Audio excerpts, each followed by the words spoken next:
Story RH, the podcast that makes a long story short. Welcome to all. History is made of stories. In this episode, we'll be talking about symmetry of attention. We Build Smiles flamed the Accor Hotels Group's corporate campaign in 1998. And it's true that, in their line of work, it's easy to see how the behavior of employees in direct contact with clients could play a pivotal role in customer satisfaction. Or you could see it as an attempt to avoid wasting the colossal sums invested to build a quality service when an employee at the welcome desk forgets to smile. Well, that is the logic behind it. The relationship a company has with its employees directly influences its relationship with its clients. So, symmetry of attention, what's the story?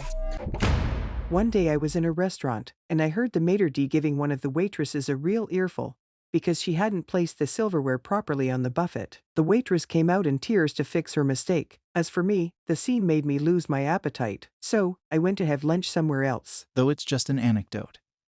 That is a perfect illustration of how symmetry of attention works. The theory posits that the quality of the client experience is symmetrical to the quality of the employee experience. In your case, the waitress's distress and the unkind words of her boss lost them a customer. Of course, it's true that sometimes when you cross paths with a crabby or impolite waiter, it may have nothing to do with the quality of the restaurant. Unfortunately, though, sometimes it does say something about the establishment, about its philosophy and mindset. Whether it's a telltale sign or not, it impacts your experience as a customer and the image you have of the restaurant. When it comes down to it, symmetry of attention is based on the principle that if you take good care of your employees, then they'll take good care of your clients. And this theory doesn't pertain exclusively to the service industry. It aims to formalize the intuitive notion that the attention you provide an employee to keep them motivated and engaged will have repercussions on the client via the quality of work the employee will achieve or the little extras they will be more inclined to contribute. And you can take things further still. Employees become ambassadors for the company,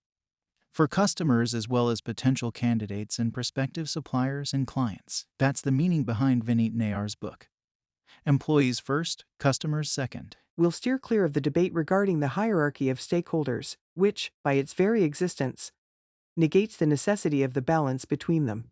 What we take from the concept is the invitation to see the employee experience as a mirror image of the customer experience. When it comes down to it, this all means that all of the company's processes are intertwined, and that HR departments need to systematically include the impact on the final customer in their thinking. It's an argument for customer-focused human resources. It is important to note, however, that symmetry of attention is an intuitive concept that hasn't been scientifically measured. We lack reliable empirical studies to better explain the direct or indirect relationships between the customer experience and the employee experience. The most skeptical listeners might say that symmetry of attention encourages us to consider the employee experience in a self-serving way, instead of trying to improve it for altruistic reasons.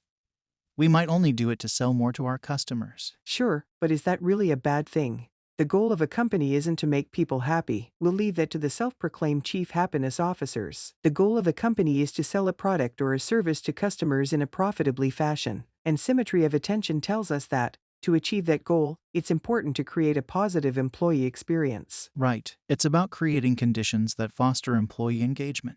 And to do so, the theory needs to become reality through the company's practices and policies. It all boils down to a very simple concept: the way we, as individuals and as institutions, treat others, whether they're employees, suppliers, customers, or anyone else, is directly tied to how much we respect others. So the key is really cultural and ethical in nature. To recap, symmetry of attention is a concept that posits that a well-treated employee will do their job better and will be a better ambassador for their company, which is also good for customers. Is that right? Exactly right. Way to make a long story short.